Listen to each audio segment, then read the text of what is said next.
Hello friend दोस्तों, supreme court ने कहा कि मुस्लिम लॉ के तहत उपहारों के पंजीकरण की आवश्यकता नहीं है।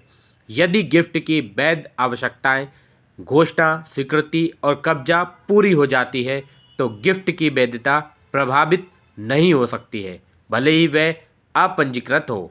न्यायालय ने कहा, इस प्रकार मुस्लिम कानून के तहत गिफ्ट के पंजीकरण की आवश्यकता नहीं है और दानदाता द्वारा दानदाताओं के पक्ष में निष्पादित अलिखित और अपंजीकृत गिफ्ट वैध है। एक वैध गिफ्ट की आवश्यकताओं की हम बात करें तो गिफ्ट को गिफ्ट देने वाले व्यक्ति यानी दाता द्वारा आवश्यक रूप से घोषित किया जाना चाहिए। इस तरह के गिफ्ट को प्राप्तकर्ता द्वारा या उसकी ओर से निहित या स्पष्ट रूप से स्वीकार किया जाना चाहिए और घोषणा और स्वीकृति के अलावा गिफ्ट के वैध होने के लिए कब्जे की डिलीवरी की भी आवश्यकता है। कोर्ट ने कहा कि वैध गिफ्ट देने के लिए उपरोक्त सभी शर्तों को पूरा किया जाना चाहिए। ये एक तथ्य है कि एक गिफ्ट ब्लैक की वैधता की आवश्यकताएं अनुक्रमिक है।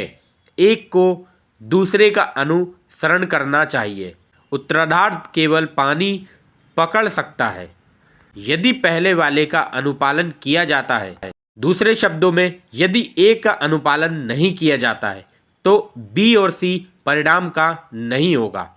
इसी तरह यदि ए और सी बी के बिना मिलते हैं तो इसका अभी भी कोई परिणाम नहीं होगा।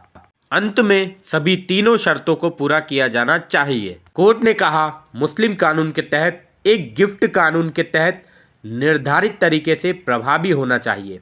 यदि उस कानून द्वारा निर्धारित शर्तों को पूरा किया जाता है तो गिफ्ट वैध है, भले ही यह पंजीकृत उपकरण द्वारा प्रभावित ना हो। लेकिन अगर शर्तें पूरी नहीं होती हैं तो गिफ्ट मान्य नहीं है, भले ही ये एक पंजीकृत उपकरण द्वारा प्रभावित किया गया हो। इसलिए एक वैध गिफ्ट मौखिक बयानों द्वारा भी किया जा सकता है। जब तक कि ऊपर चर्चा की गई तीन आवश्यकताओं को पूरा किया जाता है। ऐसा इसलिए है क्योंकि पंजीकरण एक आवश्यक नहीं है जो गिफ्ट को लिखित रूप में कम करने की आवश्यकता को कम कर सकता है। जस्टिस सीबी रविकुमार और जस्टिस संजय करोल की खंडपीठ कर्नाटक हाईकोर्ट के फैसले के खिलाफ दायर एक अपील पर सुनवाई कर रही थी, जिसने मौखिक गिफ्ट के माध्यम से एक सुल्तान साहिब द्वारा किए गए विभाजन के आधार पर अपीलकर्ताओं को मालिकाना हक देने से इनकार करने के लिए निचली अदालत के फैसले की पुष्टि की थी। अपीलकर्ता ने तर्क दिया कि एक वैध गिफ्ट था, भले ही ये पंजीकृत नहीं था, मतलब कि अपंजीकृत था।